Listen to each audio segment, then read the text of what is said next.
स्वागत है आप सभी का हमारे चैनल पर। मित्रों, 13 अप्रैल 2021 से नया वर्ष प्रारंभ होने जा रहा है। नवरात्र शुरू हो रहे हैं और इसी दिन से नया साल भी प्रारंभ होता है और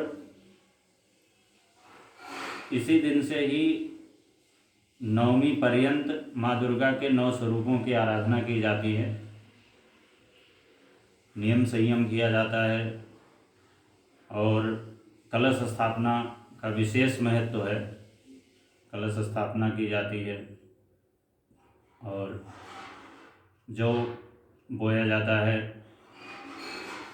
तो कलश स्थापना के बारे में बहुत ही आवश्यक बात है, बहुत ही ज़रूरी बात है कि किस मुहूर्त में कलश स्थापना की जाए। क्या शुभ मुहूर्त है कलश स्थापना का, वो आज हम आपको बताएंगे। 13 तारीख की प्रातः 5:25 से लगभग 10:15 सवा 10 बजे तक के बीच का जो मुहूर्त है वो कलश स्थापना के लिए बहुत श्रेष्ठ है।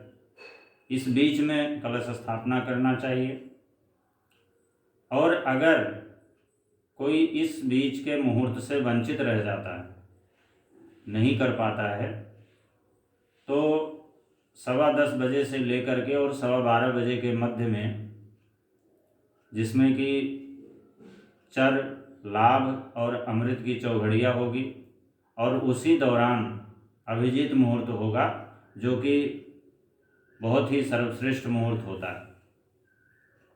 सही समय में अगर सही कार्य किया जाए तो कार्य सिद्धि तो होती ही है, इसके अलावा संतुष्टि भी बहुत प्राप्त होती है।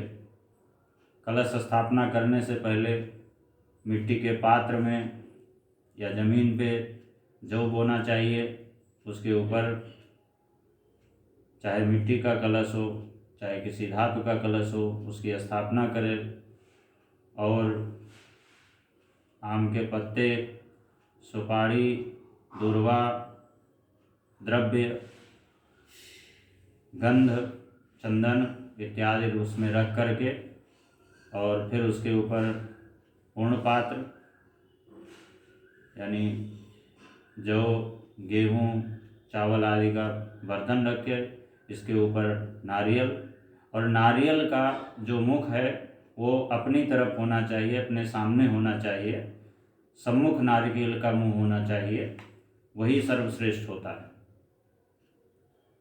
पीछे नहीं होना चाहिए, ऊपर नहीं होना चाहिए, ऊर्ध्वमुख नहीं होना चाहिए, अधोमुख नहीं होना चाहिए, सम्मुख नारिकेल का मुख होना चाहिए। ये कलश स्थापना की विधि है। और मुहूर्त का जो समय है वो बता दिया कि प्रातःकाल 5:25 से लेकर के लगभग सवा 10 बजे के बीच का मुहूर्त है।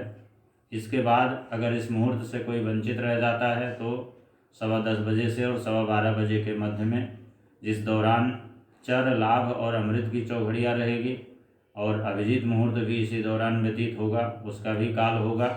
इसी समय में कलश स्थापना करनी चाहिए। और कलश स्थापना के बाद में कामना के अनुसार दुर्गा सप्तशती का पाठ या नवार्ण मंत्र का जप जरूर करना चाहिए और कामना के अनुसार माँ भगवती को उस तरह की वस्तुओं को अर्पित करना चाहिए, जिसकी जिस तरह की कामना है उसके अनुसार उनको उस प्रकार की वस्तु को अर्पित करना चाहिए। इस बार नवरात्र जो प्रारंभ हो रहा है बड़े सुखद संयोग में प्रारंभ हो रहा है। सर्वार्थ सिद्ध योग और अमृत सिद्ध योग में प्रारंभ हो रहा है। इसके अलावा ग्रहों की जो स्थिति है, कई सारे ग्रह अपने घरों में संचार कर रहे हैं। जैसे शनि अपने घर में संचार कर रहा है और शुक्र अपनी उच्च राशि में विद्यमान रहेगा, सूर्य मीन राशि में रहेगा। इस तरह से कई सारे ग्रहों की जो स्थिति है वो बहुत ही अनुकूल है और ये साल सभी के लिए बहुत ही अच्छा होने वाला है। और इसके अलावा एक महत्वपूर्ण बात और है, आज के दिन अपने घरों पे पताका, ध्वजा, जिसको झंडा कहते हैं, लगाना चाहिए। बहुत ही अच्छा रहता है उसका पूजन करके, और अपने घर पे ध्वज की स्थापना भी करनी चाहिए। ये बहुत हमारे लिए बहुत श्रेष्ठ होता है, बहुत अच्छा होता है, और इस तरह करने से वर्ष भर सुख समृद्धि आती है और आदमी की मनोकामना, व्यक्ति की मनोकामना पूर्ण होती है। बहुत बहुत धन्यवाद।